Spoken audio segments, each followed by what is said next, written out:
ভাইয়া দেশটা তো তোমাদের, তোমাদের আব্বা আম্মার, আর আমরা এখানে তরমুজ বেচলে বিসি বেসার লেগে আছি তাদের বিসি কারওয়ান বাজারে প্রবাসীরা দিনের রাতে ডলার পাঠাইতেছে, রেমিটেন্স পাঠাইতেছে, আর তোমরা কি করতেছো?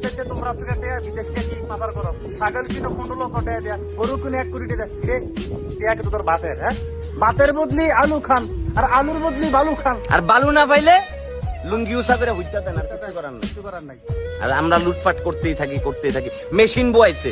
এই আলু 70 টাকা করে কেজি আলু, আমার বাপ দাদার 70 টাকা করে আলু খাই। এদেশের মানুষ যাবে কোথায়? আলু নাই, পেঁয়াজ নাই, তেল নাই, যে জিনিসই কিনতে যায় সেই জিনিসের দাম হচ্ছে আকাশ চুম্বি। ডিমের দাম জানেন, আন্ডার দাম হচ্ছে কি একটা আন্ডা এখন 15 টাকা করে। এখন মানুষ কদিন পর আন্ডা বাড়তে হবে, কারণ মুরগির আন্ডা তো পরিমাণ দাম, আমাকে নিজে বেঁচে হচ্ছে কি আন্ডা বাড়াবো, এছাড়া আমাদের কোনো গতি নাই। কি অবস্থা, আমরা কই আছি, কই যাইতেছি, আমরা কোনায় যাইতেছি?